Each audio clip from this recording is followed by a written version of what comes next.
Welcome to Career in Ruins, the only podcast that you find more interesting the older we get.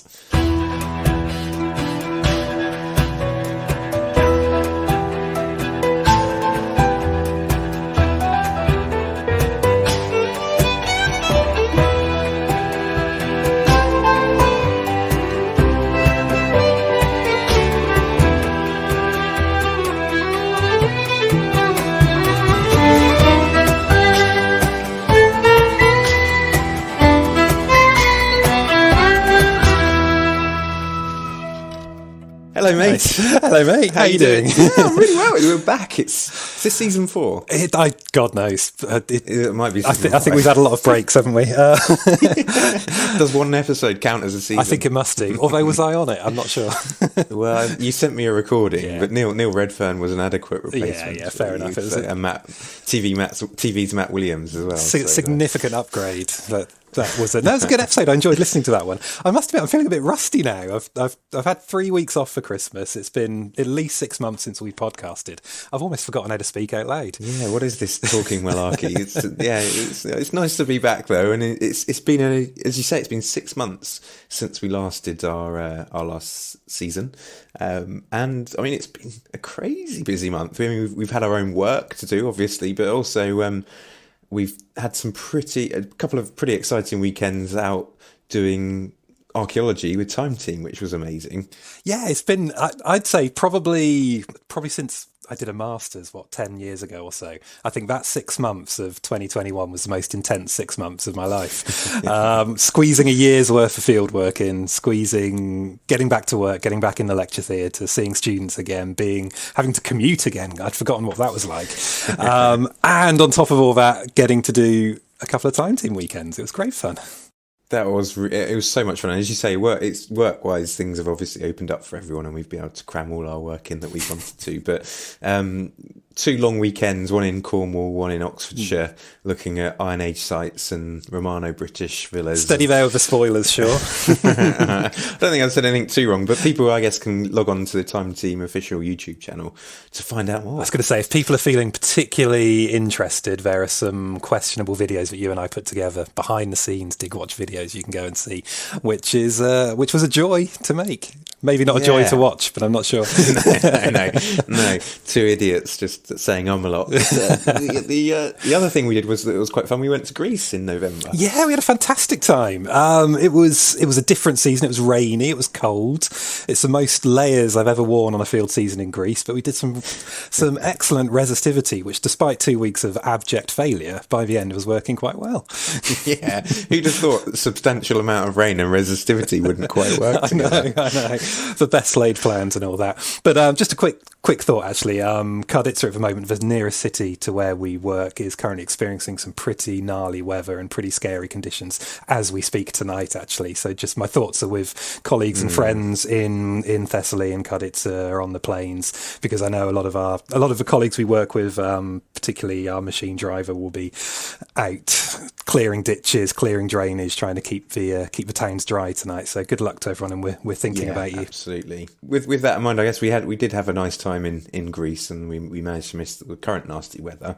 But we had a bit of fun with some cameras as well. We got a bit of a secret project on the go. We did. Secret side project, which will hopefully emerge somewhere in between now and 2024. We'll see. But I guess that got you thinking of it, didn't it, as in terms of TV and archaeology? Yeah. Throughout today, I was pondering, as we normally do on the podcast, we chat about what's caught our eye lately. And it's normally something that's popped up in a magazine or a news article about archaeology. But we're in a golden age. The last couple of weeks has been an absolute golden age of archaeology in the media. There's too much has caught my attention. So even tonight, as we're recording this, the Great British Dig's on now, I think, or in about an hour. About an hour's time, I think. Yeah. And then Digging for Britain's on tonight as well, which will lead us on to our guest shortly.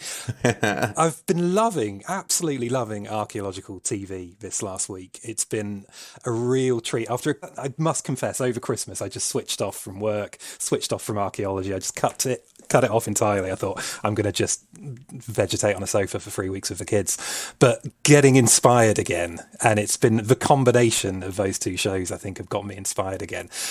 particularly, and I got to do a shout out to the Johnny Flynn soundtrack on Digging for Britain, because it is not jealous at all. It is not jealous absolutely, absolutely stunning. Although I will say, a nice folksy intro. That sounds like something I've heard before. Hey, I'm just throwing out there because we haven't spoken about this. Should we change our theme tune to our new theme tune? The folksy one we did on the YouTube channel? Yes, definitely. Yeah. Okay, so on reflection, I hope everyone enjoyed our new theme tune. But, no, you're absolutely right. Digging for Britain. It's so much amazing content that really shines a positive and interesting light on archaeology, whether it's particularly for Digging for Britain, whether it's the different approaches around research or commercial, HS2, just incredible stuff showing up, and a lot of our friends and colleagues on there. Chloe Duckworth on the Great British Dig, and obviously it's so many people that we know on Digging for Britain in terms of their research projects popping up. Richard Osgood, who was people will know from previous podcasts that we've done. Did you happen to catch the Mammoth Graveyard with David Attenborough? I didn't, but did you? Yeah, it's amazing. It's incredible. I mean, I would say that as a Forestry England employee, we have a much more interesting mammoth graveyard on one of our sites, but it's not a competition, and it was fantastic to see Keith Wilkinson. Oh, excellent! So, another previous podcast, guest, yeah. Podcast guest number 2 or number 3, yeah, a career in snails. Go check it out. But yeah, great to see everything that he was talking to us about. Meeting David Attenborough, unreal, and I guess the final one that was on relatively recently as well, which you might have seen, is The Ancient Secrets of Althorp with Charles Spencer. I don't know if you happened to catch that one. Who else was on that, Lawrence? Oh, there's a very well-known TV personality, TV archaeologist, Cat Jarman as well. I don't know if you come across her at all. Cat Jarman, is that Dr Cat Jarman, who's a bioarchaeologist, a field archaeologist specialising in Viking women, the Viking Age and Rapa Nui? Yeah, that would be the one. Who also uses forensic techniques like isotope analysis, carbon dating and DNA analysis on human remains to untangle the experiences of past people from broader historical narratives. Oh, that's exactly the one I'm talking of. I mean, if only we could talk to her. Is it the person that Bernard Cornwell described as astonishing and compelling? Yes, I believe Bernard did very much do that as well. How do you know all this information, Derek? Wow, it gives me great pleasure to introduce tonight's guest, Dr Cat Jarman. Hey, hello, both of you. Thank you so much for inviting me. It's great to be here. Thank you for being here, and apologies for the most natural introduction. I don't know what you mean. That sounded perfectly. It just rolled off the tongue, didn't it? It was strong. I liked it. One of the better intros. Thank you so much for giving up your time this evening, and we appreciate it. There's some great telly to be had, so we'll try not to keep you too long. But it's our first podcast back. We're really excited to have you on as our first guest, and I think rather than beat around the bush too much, should we just crack on with some questions to find out about your career in ruins to date? Why not? So I guess we always ask our guests to kick off by just talking us through the process to how you've got to where you are today. Derek did a great job of explaining all the amazing knowledge and experience that you have, and that must be a fascinating story.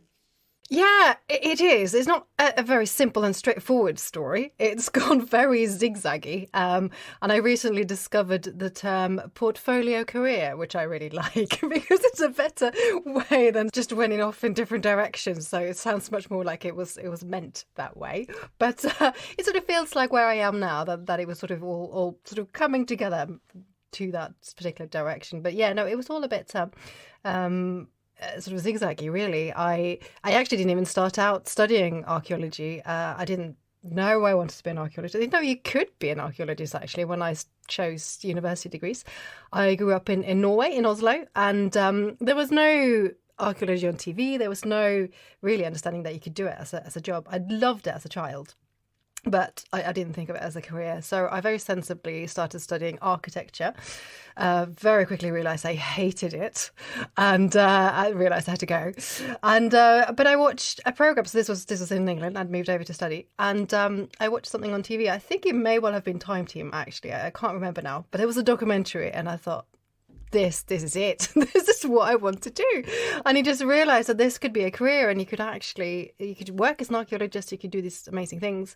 So I looked at, the UCAS catalogues and found that there was actually, I was based in Bath at the time, and Bristol did an archaeology degree. So I quickly sent off a message and said, will you take me, can I transfer? And went on an open day, and we did practicals and geophysics, and it was all, I just felt like this is me, this is my life. And they let me in, so they let me change. So that was sort of accidental to start with.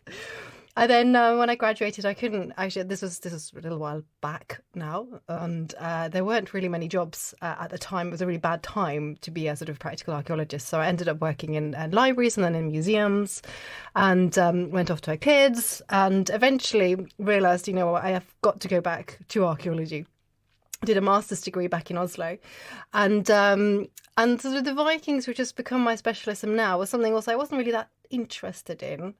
It just seemed a bit boring because I'd grown up with the Vikings in Norway. It's kind of what you do, and I wanted something more exotic. But when I studied for my master's and did a sort of 1-year research project, I thought, the Vikings are quite cool.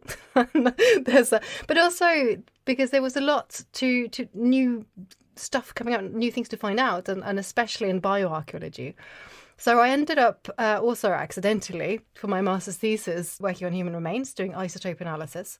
I was sort of scrambling along for something to do, and one of my old tutors back in Bristol said, you could do bioarchaeology, you could isotopes. And I said, well, I haven't done chemistry, I'm not a scientist. And he just said, well, do you know how to cook? And I said, well, yeah, I'm a great cook and I love baking. And he said, well, there you go. That's chemistry is basically baking. So if you can do that, you can work on human remains. So so that was how I ended up doing isotope analysis and looking at mobility and migration. Turns out nobody in Norway, apart from one other person, was doing this work. So it was a completely open field. So felt that I was in the right place at the right time. I then ended up with a PhD, going on to do a PhD. And again, there was this amazing Viking material of Repton in Derbyshire, this Viking Great Army mass grave with hundreds and hundreds of bodies that had never been analysed. And again, I think I was at the right place, right time, and got to do that for my PhD. That really, and it just seemed a bit accidental. It wasn't really planned, but yeah, that got me to the end of my PhD at least. That's an amazing, fortuitous sort of identification of changing a profession. Yes. But so nice, that passion, that interest, that enthusiasm for what you immediately identified as something you wanted to be doing drove you to just carry on through that traditional academic career. Oslo and the Vikings is something that I hold dear to my heart, not least because that's where I met Derek for the first time in the Viking Museum in Oslo. You mentioned there about isotope analysis and migration or whatnot. I wonder if you could pull out a bit more about that research. So what sort of things were you particularly looking at in that research? When I started doing my master's degree, I was looking at Viking age skeletons from Norway and trying to find out really what we could tell with new scientific techniques, both about diet, so any dietary differences. There was this idea that people didn't eat quite as much meat, especially as in England, because obviously Norway being the sort of geography, or having the geography it has, it's not so great for agriculture, it's not so great for owning cattle and that sort of thing. But we didn't really have any actual data on it. But also looking at the sort of people who were migrating, moving out of Norway and maybe back in again, and saying there was this idea that people kind of stayed put. If they went out, and then the rest of them just stayed in their little villages. But there wasn't really, again, any evidence for that. And I was interested in women as well. What were the women doing in the Viking Age? Because the traditional story was always that the women stayed at home and the menfolk went out and brought back, trinkets and things as gifts.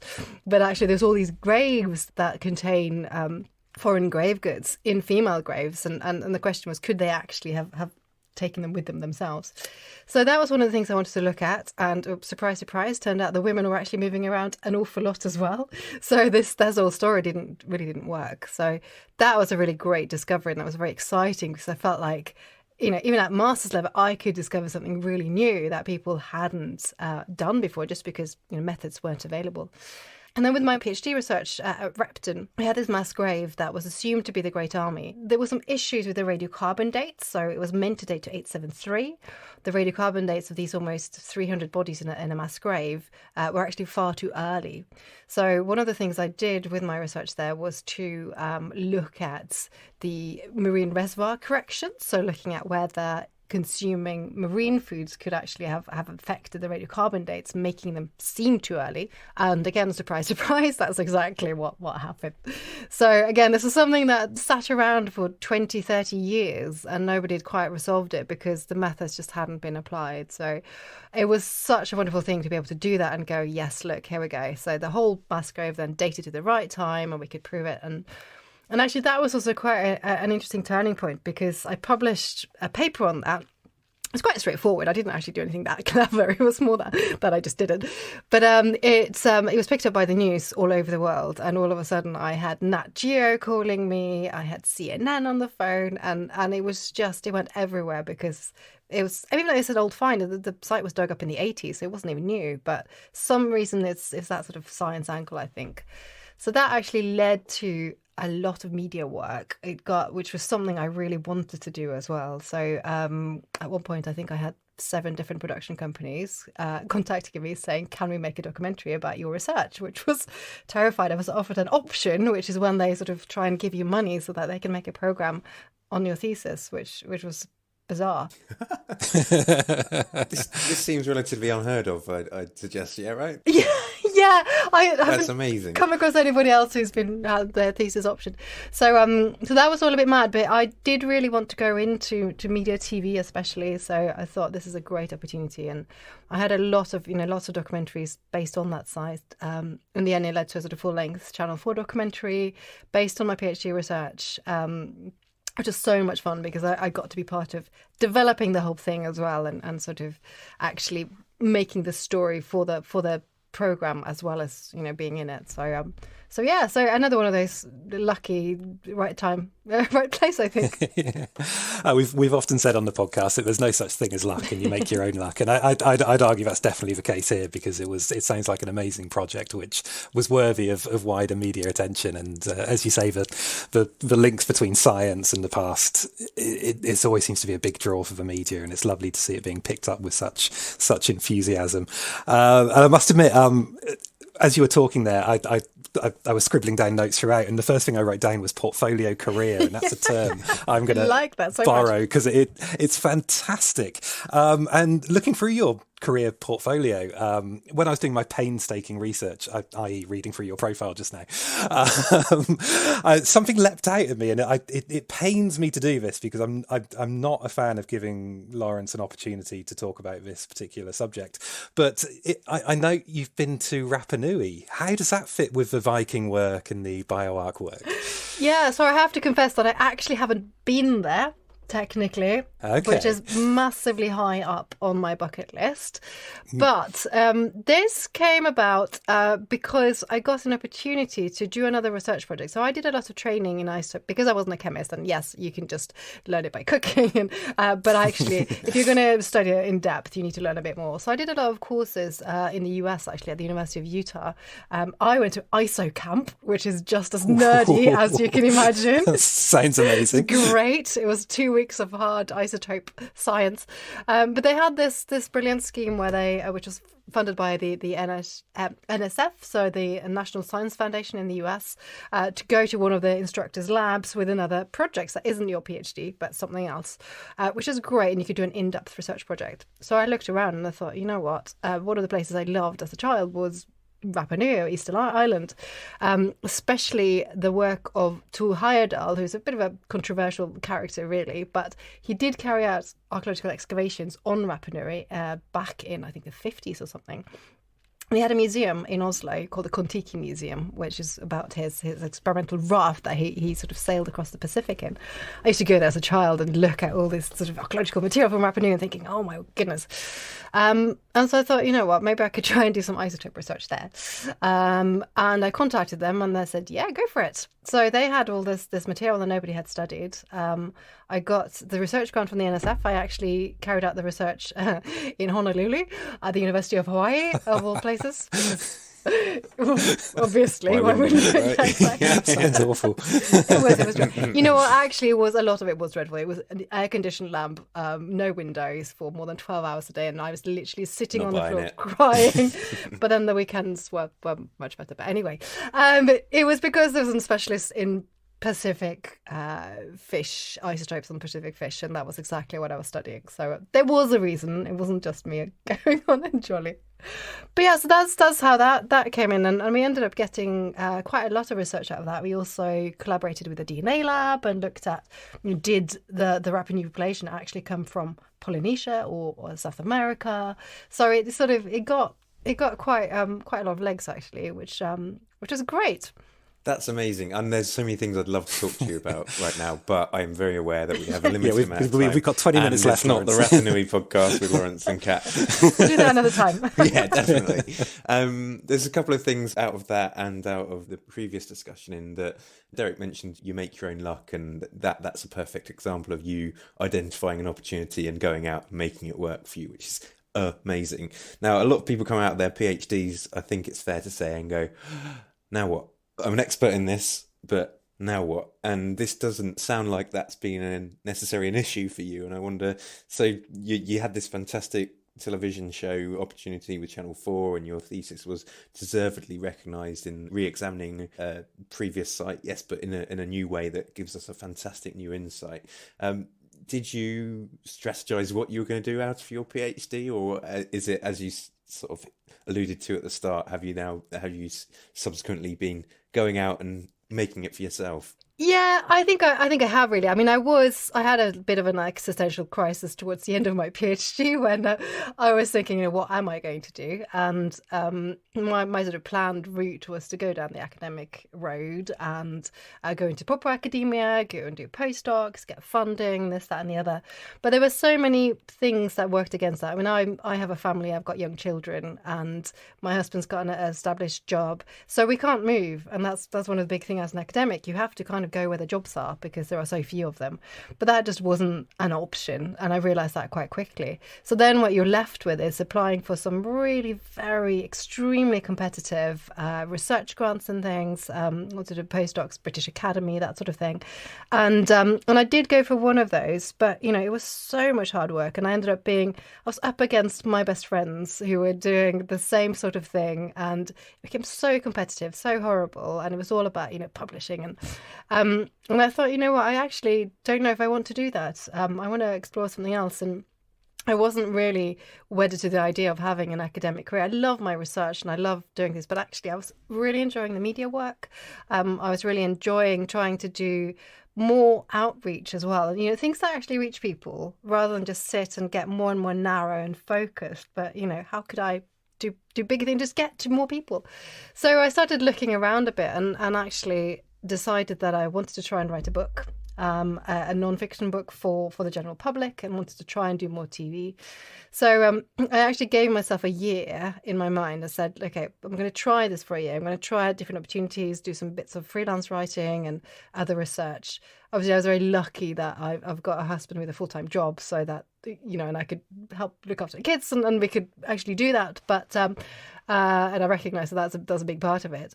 But I thought I'm going to work really, really hard, try and get the book off the ground, and then see if that turns into anything. And actually it did. So so that's very good. So where are you now then with your, if you were to give a brief introduction to someone that hadn't, an early careers archaeologist that wasn't aware of you? I mean, I'm not sure that's likely to be the case, but how would you describe yourself as a professional now? That's actually a really good question. I'm not entirely sure. I would still call myself an archaeologist, but I think archaeologist on my Twitter profile, I think I've got archaeologist, author and broadcaster. So that's kind of how I divide my time, really. And I've done a few jobs. I did actually do a job for a museum for 18 months last year because a job came up and it was good. But most of the time now I write books. I'm working on my second book. So I wrote my first non-fiction book it was published last year, a book called The River Kings, A New History of the Vikings from Scandinavia to the Silk Roads, which did far better than I could possibly ever have imagined, which was great. It's amazing. Yeah, and I do various TV jobs and also have a podcast. So that's kind of how I divide my time these days. It's an amazing kind of, I'm going to use the word again, portfolio of roles. And I've got the Waterstones page for your book in front of me now, so I'm going to be ordering it when we finish talking, because shamefully I haven't read it yet. But it's going to go on my list of books to read, which there's a few at the moment. But there's so much in there, and this is probably going to make this next question quite difficult, I think.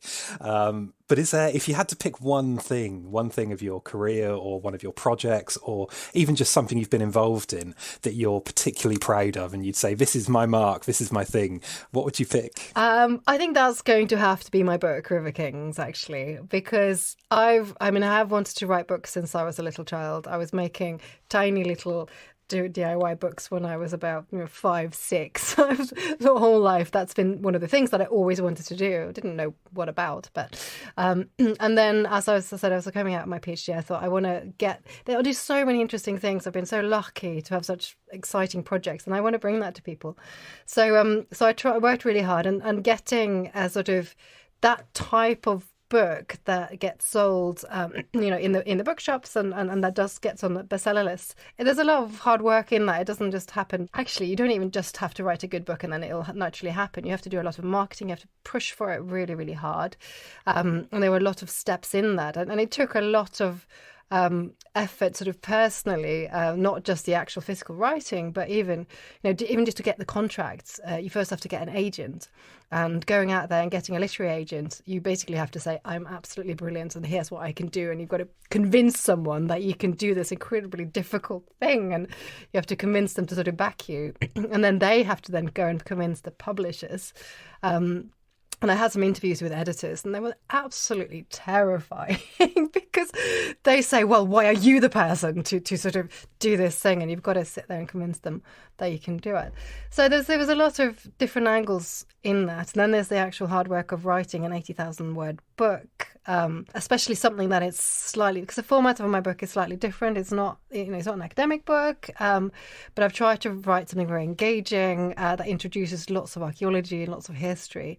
And to try to have the confidence to say, I think this works. I know nobody else has really done it that way, but I think it works, and I think it's going to be good enough, and sit there for a year and write it is quite hard work. So I think being able to persevere with that and convince enough people to gamble on it, and actually getting all that help from them, I think that's probably the biggest thing, and the fact that it did well. It got to number 2 on the Sunday Times bestseller list, which I still can't quite believe happened. And as Dan Snow would say, it will transform the way you think about Vikings. Well, there you go. Dan Snow says it. It's got to be true. He knows what he's talking about. Exactly. For those people that have always wanted to write a book, or are thinking, I wouldn't mind writing a book, where do you start? You just have to start writing. Actually, I think that is the key. That sounds really stupid, but you actually have to just start writing. And I remember years ago reading some of these sort of silly advice pages, and it said, if you're going to be a writer, you actually have to write. And so you have to just practice, because it is, so I'm working on my second book now, and I've got this looming deadline in October of 80,000 words, and I think I'm about less than 10,000 words in, and you just have to keep on writing every day, keep on having ideas. I think reading a lot as well, getting ideas about what sort of things, but actually just getting into the habits of writing a lot, because it takes a lot of work, and you've got to just get used to writing lots and lots, and being a bit, being creative about it. Well, if you want to write a history book, for example, think what sort of other formats, how can you play about with that idea? You don't have to do what everybody else does, but what would your ideal history book be? Think about that, and then start playing around with structure and ideas and content, and then just getting started, basically. I think I must admit that's the stumbling block I've always found, because every now and again I'll go through cycles of wanting to write a book, and the bit that always holds me back is actually writing something and sitting down and writing it. The ideas pop into my head, the will is there at times, but it's the sitting down and having the self-discipline to force myself to put words on paper is something I tend to find myself distracted by making a silly video or making a podcast. Unfortunately, it is necessary. And it is the hardest. It's just that persevering with it and believing in yourself, believing it's going to happen, that you can do it, you can write 80,000 words. That is the hardest thing, absolutely. I like that believing in yourself. I also like what you were saying about if you think it should be a different format or composition or approach, then just believe in that and go for that as well. And was there an element of taking into account the audience for that, or was it just purely, you know what, I'd prefer it to be like this? There's a bit of both, really. I mean, I thought, what would I like to read? And I have to confess, I don't read a lot of non-fiction for pleasure. I read what I have to do for work and for writing and research, which is actually a hell of a lot. So in the evening, when I've got a bit of spare time, I am very unlikely to pick up a non-fiction book. I read a lot of novels, a lot of crime fiction especially. So there's a sort of detective-y element in my book. And I thought, if I can just take something of that, something that sort of, when I read a psychological thriller or something like that, there's something that drives through. If I can take an element of that and put it into a non-fiction history book, then it would be much more engaging. That's what I would want to read myself. And also, I think working in TV has been really helpful, because you always have to tell a story and you have to be quite short, and you've got to be, think of that audience the whole time. And I think when I did some presentation training one time, they said, well, imagine that you're talking to somebody who really doesn't want to be there, really isn't interested, and you're trying to convince them to listen to you.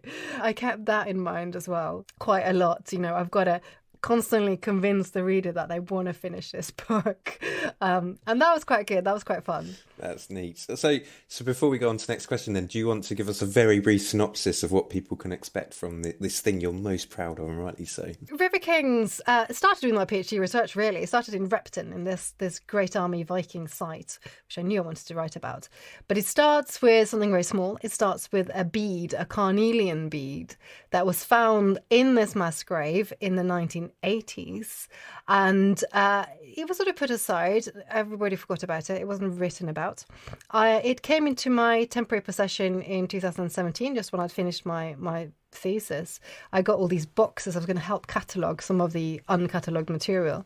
Looked through the boxes, found this tiny little orange bead, and realised that was actually quite exciting, because that bead had come to England, to deepest, darkest Derbyshire, all the way from a mine, most likely in Gujarat in India. And it had got there in 873, which is when it was buried. So I just thought, that's amazing. How? Why? What story does that bead tell? How did it get there? Practical sense, how did it get there?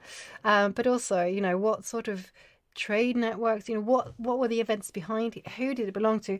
No, I couldn't stop thinking about it. And I thought, well, if that's so exciting for me, maybe it would be for other people as well. So River Kings basically follows that carnelian bead backwards from Repton all the way to India, and it goes via Scandinavia. So I follow the route I think it took, and I go through basically the contacts between East and West, the contacts between Silk Roads, which is the networks that this trade was part of, and Viking Age England and Scandinavia. So trying to sort of incorporate all the new evidence, all the new information, new science, all of that along the way.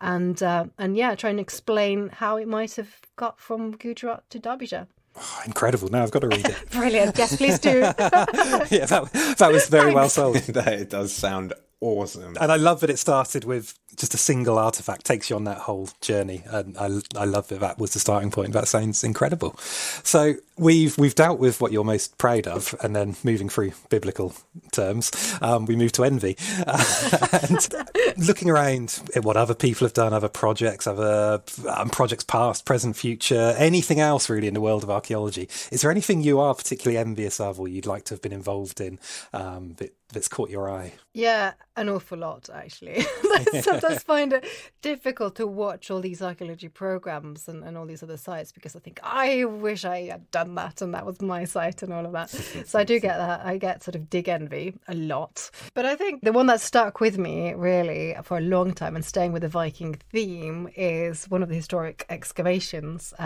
of the probably the most beautiful ever Viking ship, the Oseberg ship, which was really the ship that sort of sparked my interest in the Vikings as a child. We should go to this museum and look at this huge ship.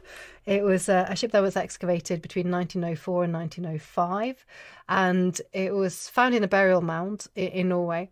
And because it was buried in clay, it was so, it's almost perfectly preserved. And if you Google the Oseberg ship, you can see the photos of it coming out of the ground. And the ship is just lying there. And you've got these incredible carvings on the side of the ship.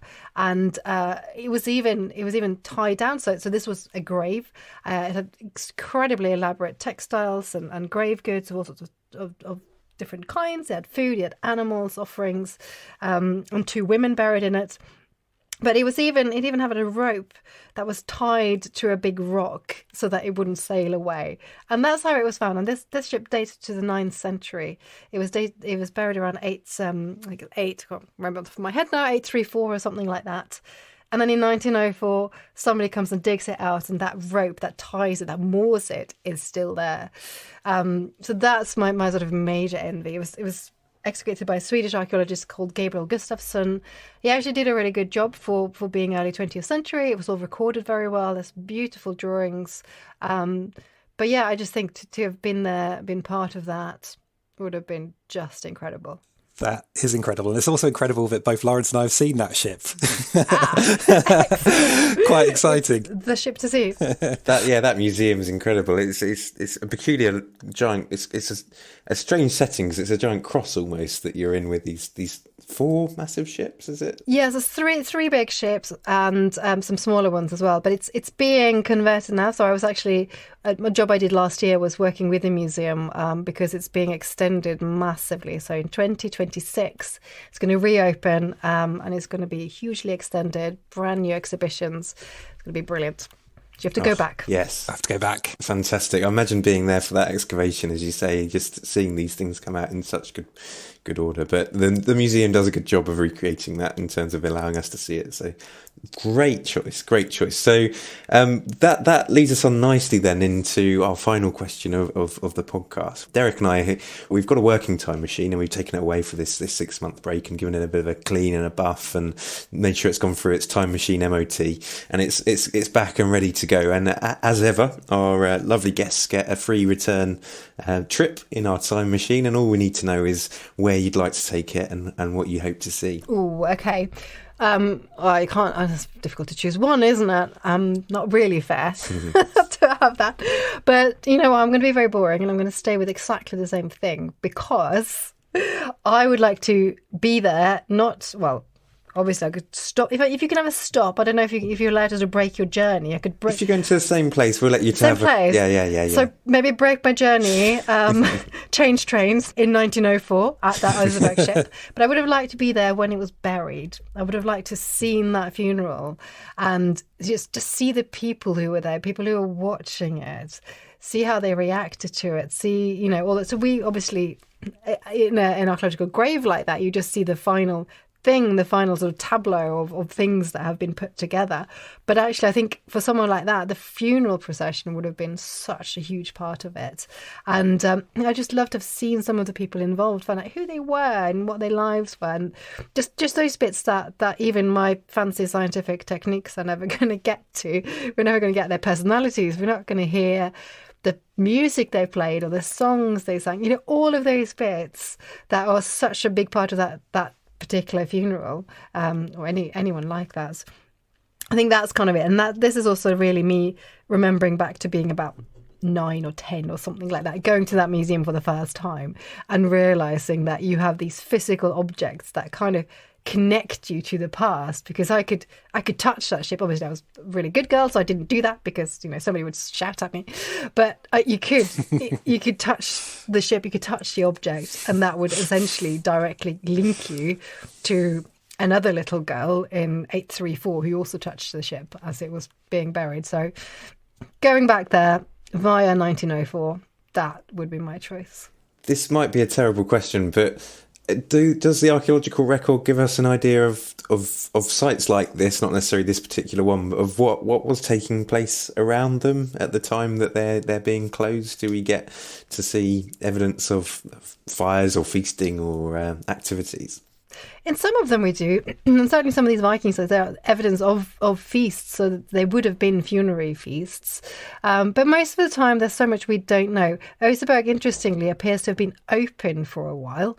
So new pollen evidence has shown that the mound was actually open for quite some time. So it wasn't just immediately closed, but actually it seems like half the ship was buried, but not all of it. So it wasn't just an instant event, but later on, presumably you could go and visit and see it and things like that. And one of the ships also had all this blue clay all the way around it. So it must have looked like it was in water because the clay was very specific around the shape of it. So there are some little clues like that, but unfortunately just not enough. I mean, but we assume by seeing everything, the animals have been slaughtered and thrown in the grave. So it must have been quite loud and quite noisy. And so I think you have to imagine, but yeah, not enough. Oh, well, that's a great decision. I want to see this now as well. The beauty of it being our time machine is that we get to come. So perfect. Thank you for that. Kat, thank you so much for your time this evening and for sharing your career in ruins with us and our listeners. It's been a great first podcast back and a fascinating insight into a very different career that we haven't looked into so far. So thank you for being part of that with us. Yeah, thank you so much for having me. It was a great pleasure. Oh, that's brilliant, Derek. What have we got coming up? We've got a few interviews already bagged. Well, not bagged, but to come. Yeah. You've been a very busy guy the last few weeks. My inbox has been overflowing with podcast invites. It's not like I've got a PhD to finish or anything. Your procrastination skills are amazing. Yeah, we've got the wonderful Natalie Haynes coming up, hopefully in the next episode. And who've we got after that? To remind me, we've got John Gator, Time Team Geophysics whiz. We've got Naomi Supel, an environmental archaeologist. And we've got Neil, who does the animations and graphics for Time Team. So what you're really saying is you sat in the canteen at Time Team and asked everyone to do a podcast. You sent me a great text the other day saying, I'm so glad we're back to the Career in Ruins original ethics or ethos. I was like, what do you mean? Derek replies, well, just doing interviews with people that we know we can get hold of easily. And sorry, Kat, I appreciate you're still here, and this completely undermines the fact that we've invited you, and you're a fantastic archaeologist. Thanks, I think. But there's been an element of we've just been so busy. It's been hard to go out and sort of deliberately poke amazing people. Through fortunate circumstances, we've had amazing people fall on our laps. So hopefully I've recovered myself there a bit. See, I'm going to phrase that in a slightly nicer way and say that the whole reason we decided to do a podcast was because we get to be so lucky and meet so many lovely people, and we get to talk to them. And that's what we've got to do again, because we got to meet a whole bunch of new lovely people. One of which we should probably let go because they're about to be on telly, and I'd quite like to go and watch it too. All right. Well, I'll see you all soon. Kat, thank you so much again. And my pleasure. Keep listening. Tune in next week.